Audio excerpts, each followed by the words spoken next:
Hello and welcome to the Schwartz Advisors report with Aftermarket News. I'm Emma Henderson, managing editor of Aftermarket News, and with me today is Rick Schwartz from the Schwartz Advisors. Hello, how are you doing? I'm doing great, Emma. Great to be here.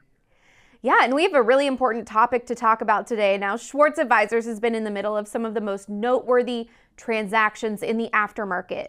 I'm curious if most of those transactions go smoothly. Well, Emma, it depends on what you mean by smoothly. Um, at Schwartz Advisors, when we work with our clients, we really focus on an efficient process and an efficient outcome. Now, what I mean by that is sometimes things don't go smoothly when you're selling a business. And if you've planned for the efficient outcome, you're going to be able to weather the storms that often come up when you're selling a business, because selling a business is so complicated that you just can't anticipate everything that will come up. So sometimes in the middle of a process of selling a company, things may not be going as smoothly as you'd like, but the important thing is you just got to focus on the outcome.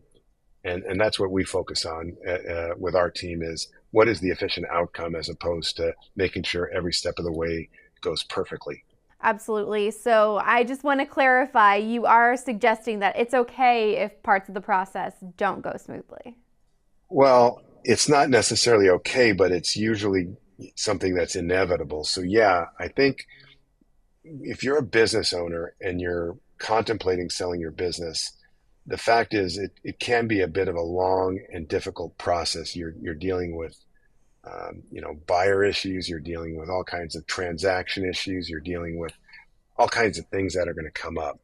And so the thing that we counsel our clients is make sure that you're focused on the outcome, make sure you're focused on getting ready. So much of the sale process depends on what you do before you start the sale process to make sure that you're ready.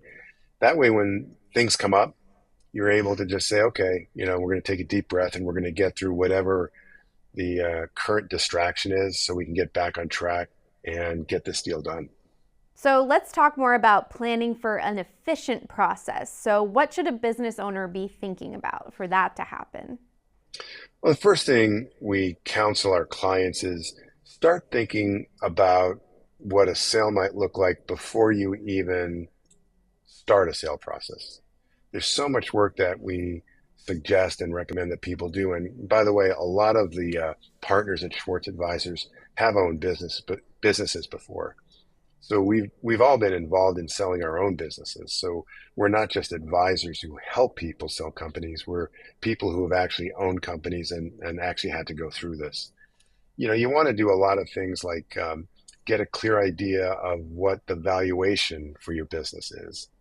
You want to get a clear idea of what you need from the transaction. What are your the net proceeds or after tax proceeds you want? What can you do today to get your business ready and maybe even enhance the valuation before you go to sale? So there's just a lot of things that we strongly advise people to start thinking about before you're ready, or before somebody calls you up out of the blue and says, "Hey, I'd like to buy your business. Would you like to talk to us?" So preparation is the key. So with preparation, what are some common mistakes that can be avoided with this planning and preparation? Well, I think one of the common mistakes is waiting too long. And not every business owner wants to hear that. But a lot of times, if you're a business owner, it's important that you take some time to step away from the business and really take a look at what's going on in your industry, with your competitors, with your business. Sometimes if you wait too long, you miss out on opportunities to sell the business at a really good valuation.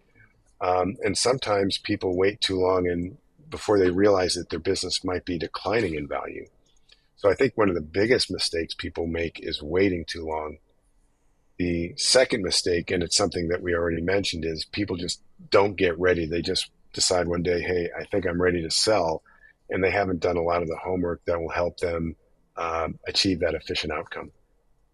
Absolutely. So what about the timing for selling a business? And are there any missteps for business owners that they can make by not timing out the sale of their property? You touched on this a little bit, but can we delve deeper? Yeah, the timing is something that you got to think about. And look, everybody asks us, what's the right time to sell my business? Is it when the economy is doing better? Is it when the economy maybe is just about to start declining? And you never really know what the future is going to look like.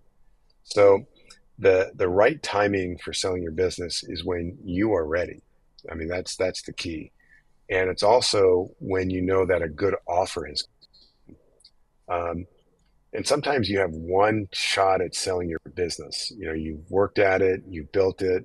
Um, and sometimes people think I'm going to sell the business when I reach a certain age, but maybe an offer comes in before that age.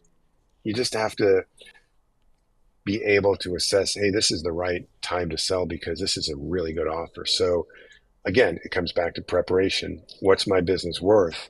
And if somebody comes in with a really good offer and you didn't think you were ready to sell, you need to know how to evaluate and say, yeah, this is the time.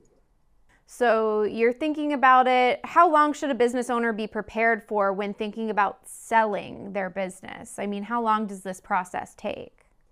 The answer is it depends, and we really hate giving that answer. It depends, but it depends. So, um, in most of the cases we work on, there's anywhere from 3 to 5 months to as much as 8 to 10 months of preparation that you need to do to get ready to sell. And then the actual sale process can be anywhere from, again, the same amount of time, a couple of months to as much as a year. So sometimes you have to be prepared for anywhere from a year to year and a half from the time you start thinking about things and getting ready and then start the sale process and completing it. Now, we've completed some sales in less than 6 months from start to finish because the client was ready and they were prepared. But in reality, it's about a year to maybe as much as a year and a half from the time you start to when you get things done. Yeah, and I'm curious, I'm going to ask you if you have any other comments, but preparation, can that make the process shorter? Oh, certainly. For example, you need to have a lot of documentation about your business and you need to be ready to share that with the buyer. So that includes things like your financials. You want to make sure that your financials are clean, that you've worked with your accountant, possibly an attorney who's experienced in transactions, maybe an advisor. So you want to make sure that your financials are clean and you can explain them to a buyer because buyers are going to ask a lot of questions about the performance of your business. So the more you have ready before you talk to buyers, the better chance you have of that going efficiently. And along the same lines of getting your financials ready, you want to make sure that you have all other documents like leases, if you have any leases, or other kinds of documents that a buyer might ask about. You want to have a really good handle on your inventory if you're in a business like a WD where you have a lot of inventory on hand. You want to be able to explain to a buyer, this is what our business is, and this is how we're doing, and be prepared for a lot of questions. And along the lines of the questions, it's always good to work with someone who can help you anticipate the questions that will be asked, because that way you can prepare the answers ahead of time. If you're not ready with answers, that could just delay the whole process. And that's where you guys come in, right? Yeah, that's where we come in. Look, we've been through a lot of transactions at Schwartz Advisors, and our team has been involved in a lot of transactions before we came together as a team. In fact, our team collectively has worked on a couple hundred different deals. So we have a really good idea of how the process works, the kinds of questions that buyers will ask, and the kinds of issues that are going to come up. And the more you can plan for those issues, the better chance you have of being proactive to either take care of any problems that need to be taken care of before the buyers point them out. And you can also head off any problems before they become potential deal killers. Well, Rick, thank you so much for being here today. I really appreciate the chance to get to talk to you. This has been the Schwartz Advisors Report. For Aftermarket News, I'm Emma Henderson. Have a great day.